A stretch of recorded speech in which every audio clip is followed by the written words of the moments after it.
Hello friends, welcome to the R army YouTube channel. HPSC AM और 2024 की free lecture series में आप सभी का स्वागत है। जैसे कि हमने मेन सीरीज स्टार्ट कर रखी है सब्जेक्टिव एग्जाम के लिए, जो कि 20 अक्टूबर को होगा। तो हमने उसमें चरक सूत्र स्थान, निदान स्थान और विमान स्थान को कंप्लीट किया। अब हम चरक चिकित्सा स्थान देखने जा रहे हैं, जो कि बहुत ही ज़्यादा इंपॉर्टेंट है और यहाँ से क्वेश्चन बनने की सबसे ज़्यादा उम्मीद है, क्योंकि मेडिकल ऑफिसर का चिकित्सा अधिकारी का एग्जाम है और इसमें चिकित्साएं पूछने का सबसे ज़्यादा चांसेस होते हैं। ठीक है, तो चिकित्सा स्थान को पढ़ते हैं और देखते हैं कि सब्जेक्टिव क्वेश्चन क्या क्या बन सकते हैं। ऐसे कौन से इंपॉर्टेंट पॉइंट्स हैं जिनसे सब्जेक्टिव क्वेश्चन बन सकते हैं। तो सबसे पहला हम देख लेते हैं प्रथम अध्याय जो रसायन है, उसमें प्रथम पाद जो आप सभी के सामने आप चरक संहिता का है, ठीक है, उसको देख लेते हैं। तो इसमें जो सबसे इम्पोर्टेंट है वो ये है आपका रसायन। ठीक है, तो ये रसायन के बारे में पूछ सकते हैं। तो श्लोक नंबर 5 देखिए, तो पूछ सकते हैं कि रसायन की परिभाषा बताइए, ठीक है, या रसायन के लाभ क्या है। ठीक है, तो ऐसे क्वेश्चन आ सकता है। फिर सेकंड पार्ट में क्वेश्चन साथ में पूछ सकते हैं कि सामान्य हरितकी के गुण बताते हुए, ठीक है, हरितकी को हम रसायन के रूप में कैसे प्रयोग कर सकते हैं। तो ऐसे करके क्वेश्चन आ सकता है, लेकिन रसायन उसमें इंपॉर्टेंट पार्ट्स होने वाला है। तो यहाँ से आप लिखेंगे श्लोक स्वस्थस्य ओजस्य कृत तद वृश्यम तद रसायनम। ठीक है, तो ये जो है फिर यहाँ से लिखना है श्लोक नंबर 7 और 8। ये पूरा श्लोक याद होना चाहिए।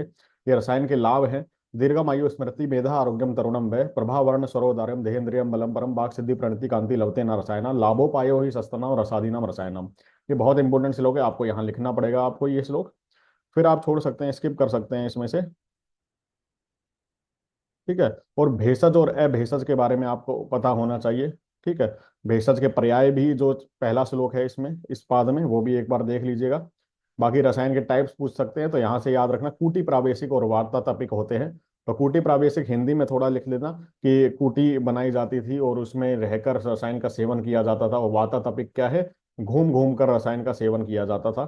ठीक है, तो वो वार्तातपिक हो गया। तो ऐसे हल्का सा आपको नॉलेज होनी चाहिए। बाकी ये बता देना कि रसायन देने से पहले पहले शरीर की शुद्धि होना, संशोधन होना बहुत इंपॉर्टेंट है। तो संशोधन के लिए सामान्य संशोधन बताया गया था। तो हरित की नाम चूर्णानी सैंधव आम्ल के गुणम बचा विडंगम रजनी विपली विश्व भेषजम। ठीक है, उष्ण अंबु यानी उष्ण जल के साथ पिलाते थे। तो ये याद रखना है। फिर हरितकी के बारे में जो श्लोक है वो याद रखना है कि हरितकी क्या है। तो द्रव्य गुण से रिलेटेड क्वेश्चन आ सकता है। हरित की पंच रसा में उष्णम लवणांश शिवाम दोषा अनुलोमनी लघवी विद्या दीपन पाचनी आयुष्या पौष्टिकी धन्या वैसे स्थापनी परम सर्व रोग प्रशमनी बुद्धि इंद्रिय बलप्रदम। तो ये जो श्लोक है ये चार इंपॉर्टेंट है हरितकी के बारे में। ठीक है, इस चैप्टर में। फिर आपको जो है 34 नंबर श्लोक इंपॉर्टेंट है। हरितकी के अयोग्य व्यक्ति कौन से हैं, तो अजीर्णी रुक्ष भुज स्त्री मध्य विस्कर सेवेर अन्नाभ्या में क्षुत तृष्ण उष्ण अर्जिताशे, इतना। ठीक है, बाकी जो है छोड़ देना है, बाकी इतना इंपॉर्टेंट नहीं है। तो इसमें जो है आपका जैसे ब्रह्म रसायन बताया है। ठीक है, तो क्वेश्चन आने को आ सकता है, लेकिन इतना इंपॉर्टेंट नहीं है कि ब्रह्म रसायन के कंटेंट पूछें, वो च्यवनप्राश के कंटेंट पूछें। ठीक है, ऐसे क्वेश्चन नहीं बनेंगे, लेकिन ऐसे आ सकता है कि च्यवनप्राश की फलश्रुति बताइए। ठीक है, या च्यवनप्राश के क्या फायदे हैं। तो च्यवनप्राश उसमें इंपॉर्टेंट हो जाता है आपका। ठीक है, तो देख लेते हैं। ये तो ब्रह्म रसायन है, इसको स्किप कर सकते हैं। ये च्यवनप्राश के बारे में यहाँ से बताया गया है। ठीक है, तो च्यवनप्राश की सीधे फलश्रुति देख लेते हैं।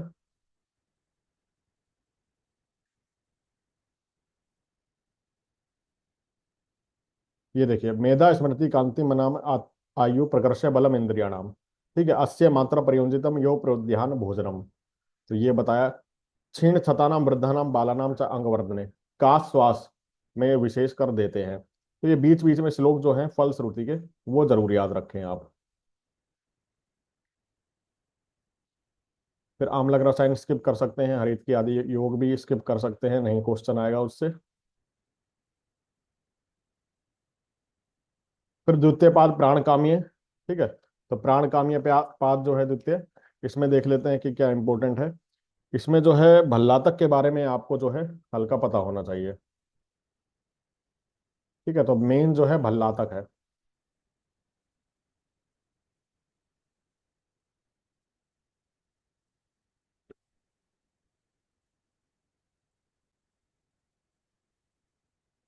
तो नाग वाला रसायन है। तो नाग वाला रसायन का हल्का सा कंसेप्ट पता होना चाहिए कि किस किस में यूज होता है, नाग वाला का मूल संग्रह कब करते हैं। ठीक है, और भल्लातक में भल्लातक फल का संग्रह कब करते हैं, भल्लातक के 10 योग क्या क्या है, ठीक है। और भल्लातक के बारे में स्पेशल लाइन कही गई है कि कफजो ना रोगो अस्ति, ना विशेष न बिबंधो अस्ति कश्चन, यम ना भल्लातकम हन्यास शीघ्रम मेधा अग्निवर्धनम, ऐसे करके एक लाइन कही गई है। तो वो ये लाइन पता होनी चाहिए आपको, ठीक है। बाकी तृतीय पाद देख लेते हैं, कर प्रचीतीय पाद। तो इसमें जो सबसे ज्यादा इंपॉर्टेंट है वो है मेध्य रसायन, ठीक है। तो मेध्य रसायन पे सीधे चलते हैं। मेध्य रसायन आपको याद रखना है,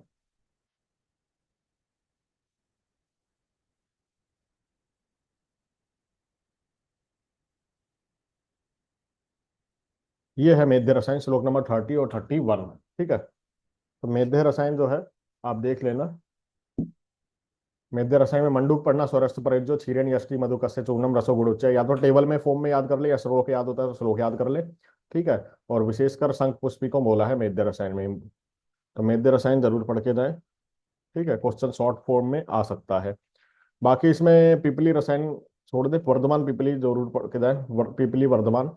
तो इसमें ये याद रखें कि उत्तम मध्यम और हीन पेशेंट में बल के अनुसार पिष्टा श्रता शीति करता ये देते हैं कितनी कितनी पीपली। और इसमें क्या क्या है, ब्रहणम स्वर्यम आयसम प्लीहोदर विनाशनम वैसे स्थापना मेध्यम पिपली नाम रसायनम, तो ये बोला गया है। तो ये याद रख सकते हैं आप, ठीक है।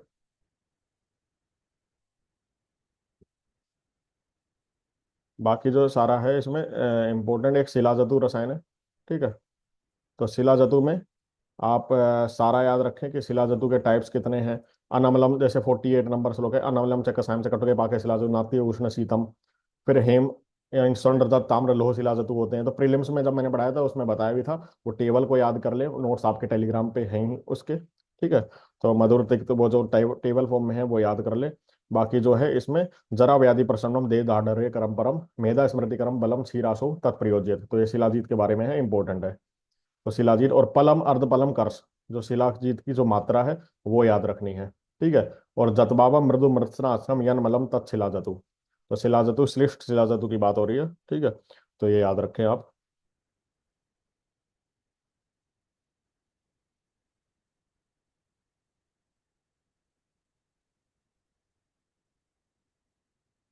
चतुर्थ पाद है आयुर्वेद समुत्थानीय। तो इसमें से जो है क्वेश्चन अगर बनता भी तो आचार रसायन बन सकता है लॉन्ग क्वेश्चन में, 10 नंबर में। तो आचार रसायन आप हिंदी में है उसको पढ़ के जाए, ठीक है। उसके नोट्स बना लें पॉइंट वाइज, तो आपको जो है इजी रहेगा। आचार रसायन में क्या क्या है जैसे, ठीक है। उसमें कुछ इंपॉर्टेंट पॉइंट्स बता देता हूँ मैं।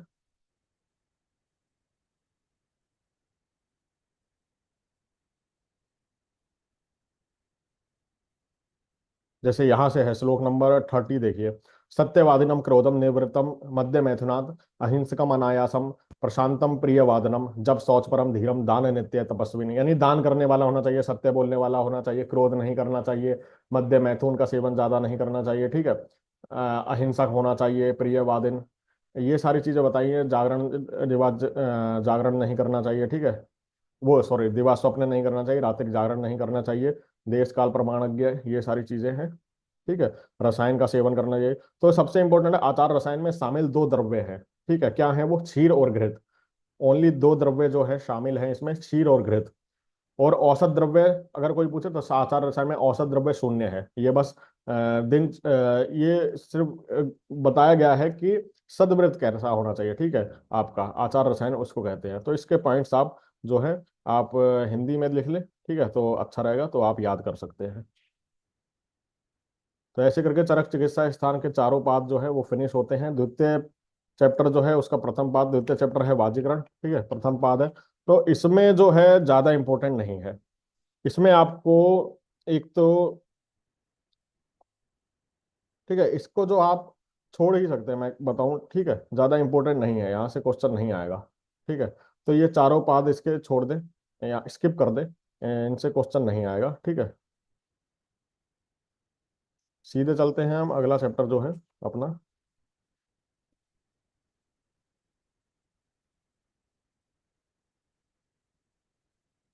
थर्ड चैप्टर, ज्वर चिकित्सा। ज्वर चिकित्सा से काफी क्वेश्चन बन सकते हैं। तो ज्वर चिकित्सा पढ़ना बहुत इंपॉर्टेंट हो जाता है हमारे लिए, ठीक है। ज्वर के ऊपर जरूरी है कि एक क्वेश्चन जरूर आएगा, ठीक है। बहुत इंपॉर्टेंट है ज्वर, आप जरूर पढ़ के जाए। तो ज्वर चिकित्सा में आपको सबसे पहले आपको पता होना चाहिए कि ज्वर की प्रकृति क्या है, ठीक है। ज्वर के कारण क्या है। ज्वर के कारण 8 होते हैं, जैसे वात पित्तज कफत, ठीक है, वात पित्तज। ज्वर के पूर्व रूप याद होने चाहिए, ठीक है। ज्वर की संप्राप्ति, ज्वर का अधिष्ठान, ज्वर के भेद, ठीक है, जैसे विधि भेद से है, फिर शारीरिक मानसिक, फिर निमित्त भेद से है, धातुगत ज्वर भी हैं, और दोष के बला अनुसार भी हैं। तो ये सारा चीज ज्वर के बारे में एक शॉर्ट नोट्स आप बना लें, ठीक है।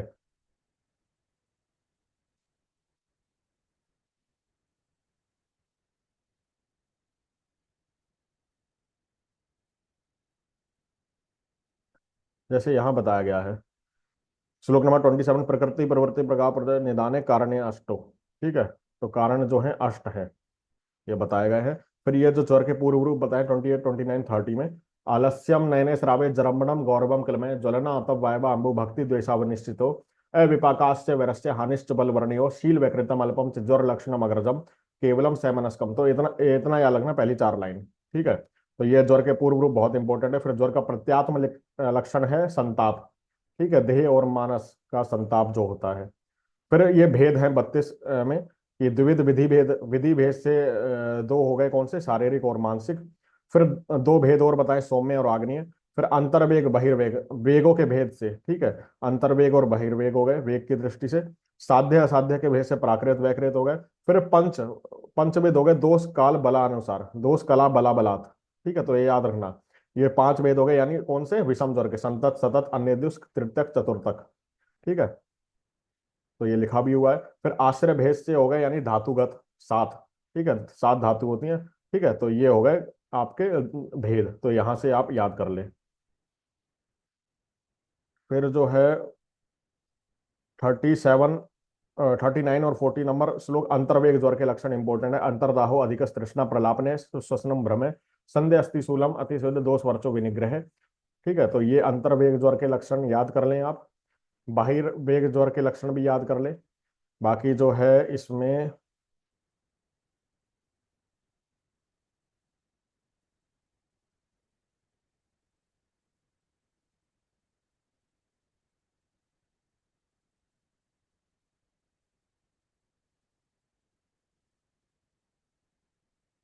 फिर ये जो है विषम ज्वर के बारे में पॉइंट्स याद रखें। 55 नंबर श्लोक जैसे है, ठीक है। इसमें काल दूसरे प्रकृति विरुद्ध से संततम निष्प्रत्यनिक होता है, ठीक है। कुरुते तस्मादेश, ये धातुम मूत्रम पुरुषम चाने दे। तो इसको हिंदी में आप पढ़ सकते हैं, और जो इंपॉर्टेंट पॉइंट्स है उसको नोट करके, ठीक है। विषम ज्वर का एक क्वेश्चन आ सकता है कि विषम ज्वर कितने होते हैं, उनको परिभाषित करते हुए, उनका वर्णन करते हुए आज के परिप्रेक्ष्य से उनका कोरिलेशन बिठाइए, ऐसे करके क्वेश्चन आ सकता है, ठीक है। तो आपको याद रखना है कि संतत ज्वर जो है टाइफाइड से हम कोरिलेट करते हैं आज के टाइम में, ठीक है। और सतत जो है नॉर्मल जो वायरल फीवर होता है। अन्य दुष्क जो है, ठीक है, ये अन्य दुष्क तृतीयक चतुर्थक, तो इन सबको जो है ये आपके इन्फेक्शियस जो फीवर होते हैं, ठीक है। जैसे टाइफाइड हो गया, ठीक है, मम्स मीजल्स में हो गया, या फिर आपके जो है मंथक ज्वर हो गया, योग रत्नाकर ने बताया। तो ये सारा जो है आपको बताना है।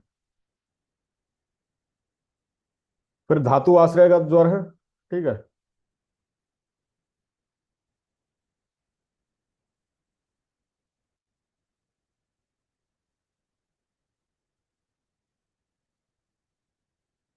तो ये जो 79, 80 नंबर श्लोक से स्टार्ट जो हो रहे हैं, ये जो है सप्त धातुगत ज्वर के लक्षण। तो इसकी टेबल मैंने प्रीलिम्स के टाइम पे पढ़ाई थी, तो टेबल याद कर लें, उस टेबल को ही आप बना देंगे तो भी आपका काम हो जाएगा, ठीक है।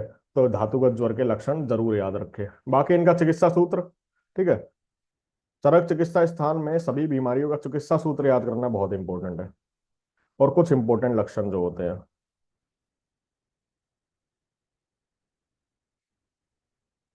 ठीक है। बाकी ये जरूर है, आगंतुक ज्वर जरूर याद रखें। तो आगंतुक ज्वर और विषम ज्वर ये इंपॉर्टेंट। आगंतुक ज्वर में 4 होते हैं, अभिघातज, अभिचारज, अभिसंगत, अभिशापज, ठीक है। कौन सा सन्निपातज होता है, कौन सा किस दोष का है, ये मैंने प्रीलिम्स में पढ़ा चुका हूँ, ठीक है। वहां पे वीडियो पे जाके आप देख सकते हैं। बाकी जो है इंपॉर्टेंट है, आगंतुक ज्वर सब्जेक्टिव क्वेश्चन में बन सकता है। ठीक है, और आमद ज्वर, पच्चैमान ज्वर। तो ज्वर एक इकलौता ऐसा चैप्टर है जिसमें से कई सारे क्वेश्चन बनते हैं, तो आपको इसमें थोड़ी मेहनत करनी पड़ेगी, मशक्कत करनी पड़ेगी।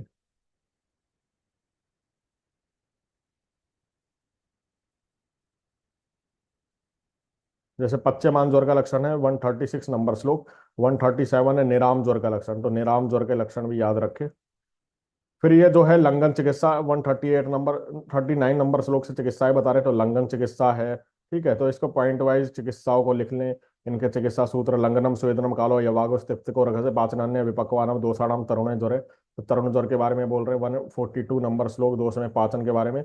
दीपनम पाचनम चे, ठीक है, श्रोत्साम शोधनम, ये सारी चीजें। तो ये जो है ये चिकित्सा सूत्र ही हैं, आप इनको, जैसे सड़ंग पानी है इसमें बताया गया, तो ये आप ऐड कर सकते हैं। तो ये अपने बुद्धि के अनुसार आप आंसर को मोल्ड कर सकते हैं। ठीक है, अपने बुद्धि के अनुसार आंसर को आप लिख सकते हैं। जो नोट्स है कहाँ से आपको चाहिए वो मैं आप सभी को यहाँ पे दिखा रहा हूँ और आपको गाइड कर रहा हूँ कि क्वेश्चन यहाँ से बन सकता है, तो आप इसको छोड़ के ना जाए। ठीक है।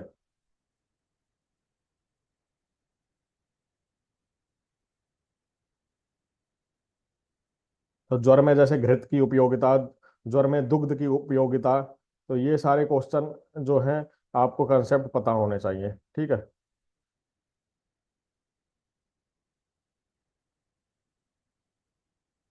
फिर कौन कौन सी औषधियां हैं, जैसे वासाघृत हो गए, या विषम ज्वर जन्य क्वाथ बताए हैं, जैसे कलिंग आदि, पटोल आदि, ठीक है, निम्ब आदि। और ठीक है, तो ये सारे जो हैं आप याद रखें।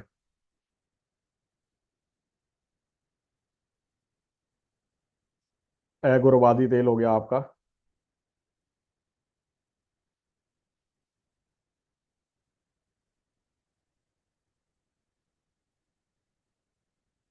फिर आपका चैप्टर नंबर 4 है रक्तपित्त। ठीक है, तो रक्तपित्त में देख लेते हैं क्या इंपॉर्टेंट है। रक्तपित्त भी इंपॉर्टेंट चैप्टर है, वहां से भी क्वेश्चन आ सकते हैं सब्जेक्टिव पॉइंट्स ऑफ व्यू से। तो आपको याद होना चाहिए, एक तो ये लाइन 5 नंबर श्लोक की फर्स्ट: महागदम महावेगम अग्निव शीघ्रकारी च। तो ये लाइन लिख के आ सकती है कि ये लाइन किसके लिए कही गई है, ये रोग को पहचानिए। ठीक है, और इस रोग के बारे में लिखिए, ठीक है, या वर्णन कीजिए, ऐसे करके क्वेश्चन आ सकता है। ठीक है, तो आपको पूरा वर्णन करना पड़ेगा, इसके भेद क्या है, इसकी परिभाषा क्या है। ठीक है, तो यहाँ से आप याद रखें। 9 नंबर श्लोक: संयोगात दूषणा तत्तु सामान्यात गंध वर्णयो रक्तस्य पित्तम आघातम रक्त पित्तम मनीषी भी। और 10 नंबर श्लोक है: प्लीहानम च यकृत चेप तदधिष्ठाय वर्तते। ठीक है, तो ये प्लीहान, प्लीहा और यकृत होता है, ये पता बताया गया है। बाकी ये 11 12 नंबर श्लोक है, ये वातज, रक्तपित्त पित्तज और कफज रक्तपित्त के लक्षण है। सांद्रम सैपांडु सह स्नेहम पिच्छलम रक्तम पित्तम कषायावम कृष्णम गोमूत्र। तो ये मैंने पढ़ाया था प्रीलिम्स में, आप देख लीजिएगा वीडियो। अगर नहीं समझ आ रहा है फिर भी कमेंट करके हमसे पूछ सकते हैं। एक दोषानुगम साध्यम द्विदोषम याप्यम उच्यते यद त्रिदोषम असाध्यम तन मंदाग्निर्वेदवत। तो ये वाला इंपॉर्टेंट है। स्थान क्या है रक्तपित्त के, तो सप्त छिद्र होते हैं सिर में। ठीक है, ये सारी चीजें याद रखें। बाकी कौन सा असाध्य होता है, ठीक है, तो आंत की गति किसको कहते हैं, जब शरीर के सभी रोम कूपों से रक्तपित्त का रक्त निकलने लगे, तो वो आंत की गति कहते हैं। तो ये याद रखें। बाकी तुल्य कुणप गंधेन रक्तम कृष्ण अतीब चय, कफवात से संश्लिष्ट जो होता है वो असाध्य होता है। तो ये सारा चीजें आपको याद करनी है। फिर ये 23 24 नंबर श्लोक जो चिकित्सा बताई: स्निग्धोष्ण रक्षम रक्तपित्त अधोगस्य उत्तरम। ठीक है, तो प्रति मार्ग से हरणम रक्तपित्तम विधीयते, ये तो आपका चिकित्सा सूत्र हो गया, चरक निदान में जो बताया था। ठीक है, फिर ये बता रहे हैं शुरुआत में जो रक्तपित्त है उसमें स्तंभन नहीं करना चाहिए, क्योंकि दोषों को निकल देना चाहिए। ठीक है, तो ये सारा बताया गया है। तो ऐसे करके पॉइंट वाइज आप लिख सकते हैं, जैसे 30 में लंगनम रक्तपित्त बाधो तर्पणम व प्रयोज्येत। फिर हिरवेर, ये सड़ंग पानी है, इसमें भी बताया, तो ज्वर के सड़ंग पानी और इसमें क्या डिफरेंस है ये याद होना चाहिए आपको। ठीक है, फिर आपका जो है यवागु किस में देना है, ठीक है, शशय से वास्तिको। फिर स्पेशल औषधियां है ना, आदर्श चिकित्सा पत्र सबका याद रहे आपको। ठीक है, आदर्श चिकित्सा पत्र जो है आपको, जैसे क्लिनिक पे आप बैठे हैं तो उसमें क्या क्या ट्रीटमेंट कैसे एडवाइस करेंगे, तो ये सारा आपको पता होना चाहिए।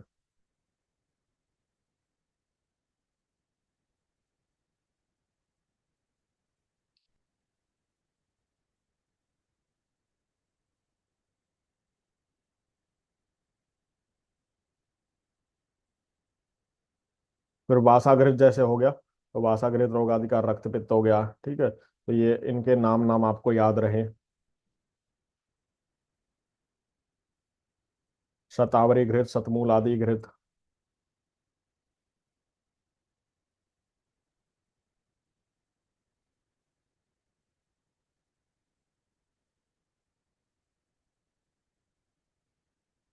ठीक है, तो ऐसे करके रक्तपित्त जो है आपका फिनिश होता है। इसमें ऊसर आदि, उसीर आदि चूर्ण, किरात तिक्त आदि चूर्ण। ठीक है, शोष है तो संसमनी क्रिया करनी है, रक्तपित्त के साथ शोष है। रक्तपित्त का रक्त आदि जम गया है, ठीक है, तो कपोत विष्टा मधु के साथ करनी है, कपोत विष्टा मधु के साथ खिलानी है। ठीक है, तो ये हो गया। आपका पांचवा अध्याय है गुल्म। तो गुल्म भी इंपॉर्टेंट है, तो इसमें आपको एक तो टाइप्स पता होने चाहिए, गुल्म क्या है उसके बारे में पता होना चाहिए, दूसरे दोष ये सब पता होने चाहिए। ठीक है, और फिर जो है आपका जो है गुल्म के बारे में सारे टाइप्स वगैरह, और उसमें जो स्पेसिफिक लक्षण है जो मैंने पढ़ाए थे आपको याद होगा, तो वो आपको पता होने चाहिए, निदान वगैरह हल्का फुल्का। तो ऐसे करके एक मतलब एक नोट्स होने चाहिए हर हर चैप्टर के, हर डिजीज के, ताकि अगर कोई भी क्वेश्चन आता है तो आप लिख पाए। ऐसा ना हो बिल्कुल डंप हो जाए और बिल्कुल याद ही ना आए, तो ऐसा नहीं होना चाहिए। ठीक है, तो जैसे वात पित्त कवच सन्निपातज रक्तज, पांच गुल्म होते हैं। ठीक है, रक्तज गुल्म की परिभाषा इंपॉर्टेंट है, रक्तज गुल्म स्पेसिफिक भी पूछ सकते हैं कि रक्तज गुल्म के बारे में बताइए और उसके लक्षण, और रक्तज गुल्म और गर्भ में क्या अंतर है। तो ऐसे करके क्वेश्चन आ सकता है। तो ऋतवान आहारत भेन वीर क्षणेर वेग सस्तंभनो लेखन योनि दोषर में स्त्रियम रक्त भवो अभ्युपेति। ठीक है, यह स्पंदते पिंडते एवं नांगेश चिरा सशूल सर्म गर्भलिंग है। ऐसे करके क्वेश्चन आ सकता है।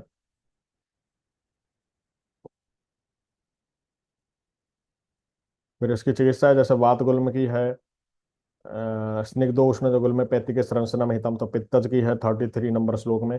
तो आप चिकित्साएं इसकी जो है नोट रूम में आप लिख लें, तो ये जो है इंपॉर्टेंट हो जाता है आपका।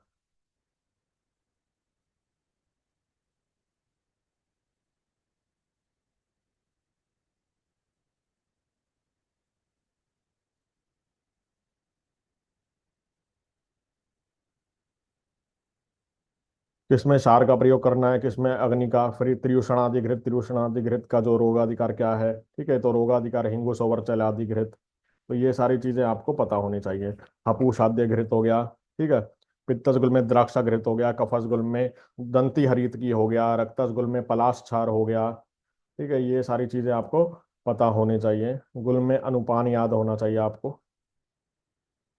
तो जो मैं बोल रहा हूँ उसकी आप नोट्स बना लें या फिर याद कर लें। लहसुन क्षीर हो गया, लहसुन क्षीर पाक के बारे में मैंने बताया था प्रीलिम्स जब पढ़ा रहा था। ठीक है, शिलाजतु प्रयोग हो गया, पंचमूली कषायन सह क्षीरेन शिलाजतु। तब पंचमूली, जबकि स्थौल्य में क्या था, अग्निमंथ स्वरस के साथ शिलाजतु का सेवन था। नीलंते आदि घृत, रोहिणी आदि घृत, त्रायमाण आद्य घृत, अम्ल का आद्य घृत, द्राक्षाद्य घृत, बासा घृत। तो कई सारी चीजें हैं आपके पास जो अवेलेबल है, आप कर सकते हैं उसका यूज। दशमूली घृत हो गया, भल्लातक घृत हो गया, मिश्रक स्नेह हो गया, ठीक है, दंती हरित की हो गया। ये सारा जो है इंपॉर्टेंट इंपॉर्टेंट आपको पता होना चाहिए।